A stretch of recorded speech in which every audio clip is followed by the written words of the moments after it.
Places of worship act 1991 का इन दिनों ऐसा माना जा रहा है कि एकदम उल्लंघन हो रहा है। सुप्रीम कोर्ट ने भी इस मामले पर जिस तरह से तवक्को की जा रही थी, सुप्रीम कोर्ट में जब ये ज्ञानवापी का मामला जाएगा तो सुप्रीम कोर्ट इसको सरे से खारिज कर देगा, लेकिन ऐसा नहीं हुआ। इस तरह के सुप्रीम कोर्ट के एंटरटेन करने के बाद जो राइट विंग के हौसले काफ़ी बुलंद नजर आ रहे हैं, तो ऐसे में तमाम की नजरें मुस्लिम पर्सनल लॉ बोर्ड पर लगी हुई है। हमारे साथ मुस्लिम पर्सनल लॉ बोर्ड के कन्वीनर जनाब सैयद कासिम रसूल इलियास साहब मौजूद हैं। सर, किस तरह से माहौल देख रहे हैं? सब तवक्को की जा रही थी सुप्रीम कोर्ट में जब केस आएगा ये तो सुप्रीम कोर्ट इसको सरे से खारिज कर देगी, एंटरटेन नहीं करेगी, लेकिन सुप्रीम कोर्ट ने इसको एंटरटेन किया है।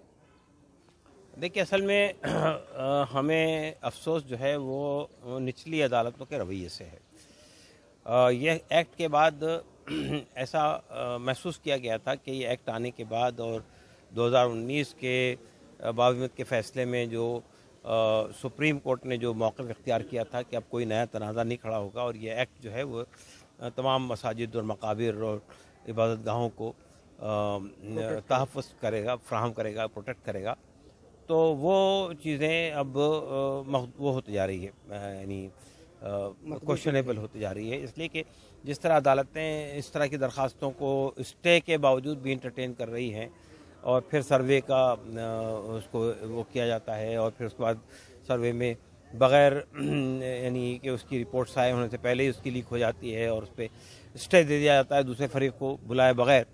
तो ये जो रवैया अदालतों का ये किसी भी जमहूरी मुल्क में अगर अदालतें पक्षपात करेंगी, अगर अदालतें किसी यूनिलैटरल फैसले करेंगी, अगर अदालतें सिर्फ एक फरीक की बात सुनेंगी, तो इससे अदालती निज़ाम के ऊपर में सवालात खड़े हो जाएंगे। जहाँ तक सुप्रीम कोर्ट के मौजूदा रवैये का ताल्लुक़ है, हम महसूस तो ये कर रहे थे कि सुप्रीम कोर्ट जो है वो इसको रिजेक्ट कर देगा और ये कहेगा कि भाई अदालतों को इख्तियार हासिल नहीं है कि इस तरह की एप्लीकेशन को एंटरटेन करें। लेकिन फिर भी हम ये समझते हैं कि सुप्रीम कोर्ट ने इसमें इसका जो मौजूदा फैसला है इसमें ऑप्शन हमको मिले हैं। ऑप्शन ये मिला है कि सुप्रीम कोर्ट ने ये कहा कि भाई इसको लोअर कोर्ट तो नहीं, अलबत्ता डिस्ट्रिक्ट कोर्ट इस बात को सुने और डिस्ट्रिक्ट कोर्ट में जो असल चीज़ जो प्रायोरिटाइज की गई है वो ये कहा गया कि पहले ये मेंटेनेबल है या नहीं दरख्वास्त, इसको वो देखे। अब सुप्रीम कोर्ट यानी डिस्ट्रिक्ट कोर्ट में कार्रवाई चल रही है। खुदा न खास्ता अगर डिस्ट्रिक्ट कोर्ट का फैसला हमारे खिलाफ जाएगा तो फिर हम हाई कोर्ट में जाएंगे, हाई कोर्ट का फैसला भी हमारे खिलाफ जाएगा तो हम सुप्रीम कोर्ट में आएंगे। तो ये ऑप्शन इस फैसले की वजह से हमको अवेलेबल हैं। सर, मगर इस तरह से एक पेंडोरा बॉक्स खुल रहा है, जिस तरह से अभी हाल में अगर से देखा जाए तो कुतुब मीनार पे बात आ गई, लखनऊ की टीले वाली मस्जिद पर बात आ गई, जामे मस्जिद पर बात आई, इस तरह के तो जिस तरह से बात की जाए 50,000 मसाजिद जो है राइट विंग के निशाने पर है, तो इस तरह से एक पेंडोरा फिर मुल्क में जो सुकून का माहौल है, फिरका हम आहंगी का माहौल है, वो पूरी तरीके से बिखर जाएगा। देखिए, हमें भी ये अंदेशा है और हम महसूस करते हैं कि सिर्फ मसला मुसलमानों तक महदूद नहीं रहेगा। कल को मुल्क की बुद्धिस्ट आबादी खड़ी होगी कि हमारे बौद्ध विहारों को भी ढाया गया था और मंदिर तामीर किए गए थे।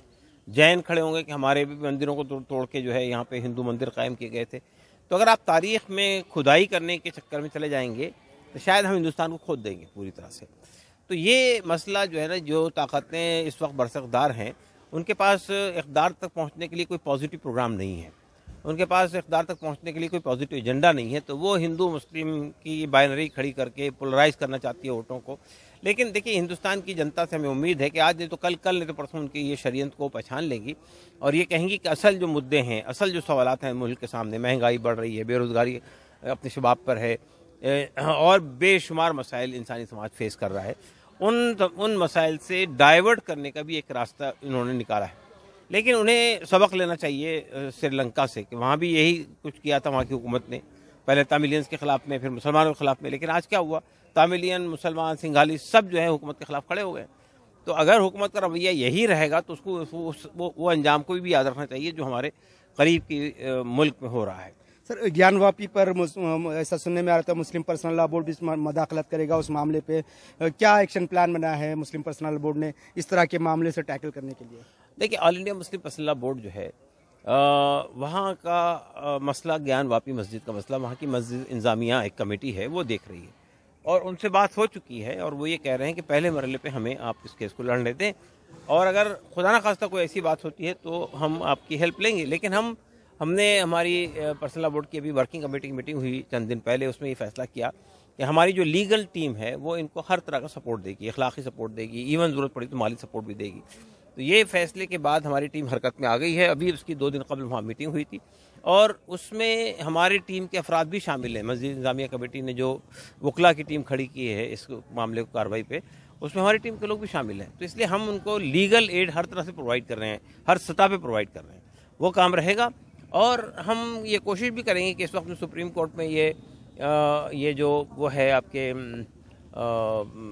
जो एक्ट है उस एक्ट को भी चैलेंज किया गया है। 3 लोगों ने चैलेंज किया है, तो हमने ये फैसला किया कि हम भी उसमें फरीक बनेंगे। सर, अगर से देखा जाए तो हुकूमत मुकम्मल तौर पर खामोश बनी हुई है। हुकूमत जो है पार्लियामेंट का एक्ट बना हुआ है, पार्लियामेंट के एक्ट की जो तोड़ा जा रहा है, मगर हुकूमत पार्लियामेंट इस मामले पर पूरी तरीके से खामोश है। पार्लियामेंट तो हुकूमत इवन अपोजिशन जमातें जो सो कॉल्ड सेकुलर जमातें हैं वो भी इस मामले पर पूरी तरीके से खामोश है। देखिए, असल में हुकूमत की खामोशी तो समझ में आती है, इसलिए कि जो लोग भी ये काम कर रहे हैं वो हुकूमत के इशारे पर ही कर रहे हैं। ऐसा नहीं है कि हुकूमत खामोश जो है वो यानी इस मसले को तवज्जो देना नहीं चाहती। देखिए, ये बहुत क्लियर कट मामला है कि मुख्तलिफ़ किस्म के लोगों को मुख्तलिफ़ किस्म के असाइनमेंट दिए गए हैं। कुछ लोगों का काम ये है कि नस्ल कशी के धमकियाँ दें, कुछ लोगों का काम है कि हेट स्पीचेस दें, कुछ लोगों का काम ये है कि अदालत के अंदर मुकदमा कायम करें। तो ये पूरी चीज़ें जो है हुकूमत के और या बल्कि बरसरदार पार्टी के इशारे पर ही हो रही है, इसलिए उसकी खामोशी समझ में आती है। लेकिन जो सेकुलर पार्टियाँ हैं उनकी खामोशी मुजरिमाना खामोशी है। ये उनकी जिम्मेदारी बनती है कि सेंट्रल एक्ट जो है पार्लियामेंट का ये जो बना हुआ है ये यूनानिमसली मंजूर किया गया था पार्लियामेंट से, उसमें हर पार्टी शामिल थी। तो ये सेकुलर पार्टियों की जिम्मेदारी है कि अगर उस एक्ट का वायलेशन हो रहा है या उस एक्ट को चैलेंज किया जा रहा है तो इन पार्टियों को अपना मौक़िफ़ क्लियर करना चाहिए। मगर क्या लगता है कि क्या ये मेजॉरिटेरियन डेमोक्रेसी के तहत जो सो-कॉल्ड सेकुलर पार्टी है उनको खौफ है कि कहीं अगर से इस मामले पर माइनॉरिटी कम्युनिटी की अगर से हिमायत करेंगे तो मेजॉरिटी वोट खिसक जाएगा, तो इस क्या लगता है कि इसलिए भी ये सेकुलर पार्टीज खामोश हैं? देखिए, अगर सेकुलर पार्टी की खामोशी की वजह अगर ये है तो वो मुगालते में है। देखिए, ये समझना कि जो हिंदुत्व ग्रुप है उसका वोट आप ले लेंगे, ये पॉसिबल नहीं है।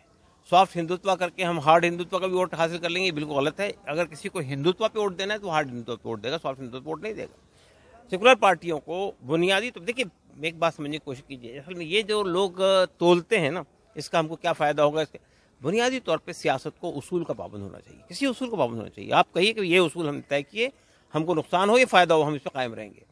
ये जो सूरत हाल है ना कि अपॉर्चुनिज्म, जिससे फ़ायदा नज़र आता वो काम करेंगे, जिससे फ़ायदा नज़र नहीं आता वो काम नहीं करेंगे, तो ये बेउसूली सियासत है। हम ये कहना चाहते हैं सेकुलर पार्टियों से कि अगर उन्हें इस मुल्क में उसूली सियासत करनी है तो वो बुनियादी उसूलों पे कायम रहें, और ये समझना कि इस मुल्क की अक्सरियत हिंदुत्व के साथ खड़ी है, बिल्कुल मुगालता है, गलत बात है। इस मुल्क की अक्सरियत हिंदुत्व की मुखालिफ है, अलबत्ता वो बटी हुई है हर जगह।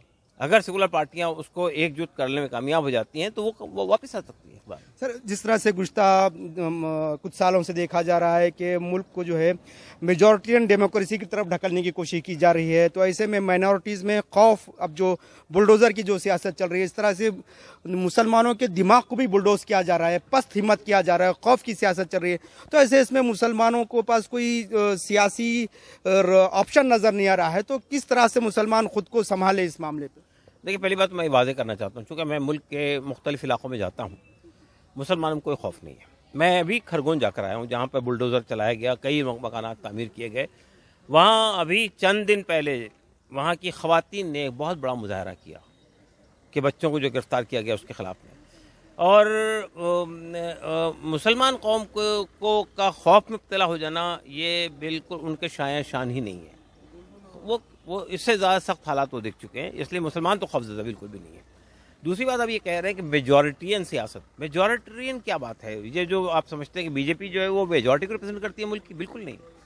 बीजेपी भी एक अक़लियत है, वो मैनिपुलेट करती है चीज़ों को, वो धमकियाँ देती है, इस तरह से अपना उल्लू सीधा करती है। शुक्रिया सर। ये थे जनाब कासिम रसूल इलियास साहब, जिनका कहना है कि ज्ञानवापी मामले पे मस्जिद इंतजामिया कमेटी के साथ मुस्लिम पर्सनल लॉ बोर्ड अटैच है, जो मामले को देख रहा है। अगर से फिलहाल मस्जिद इंतजामी कमेटी उस पहले मरहले को देख रही है, जब मरहला आगे बढ़ेगा तो जब मुस्लिम पर्सनल लॉ पूरी तरीके से मस्जिद कमेटी को असिस्ट भी करेगा। हिंद क्रॉनिकल, गुलबर्गा, जवाद मीर।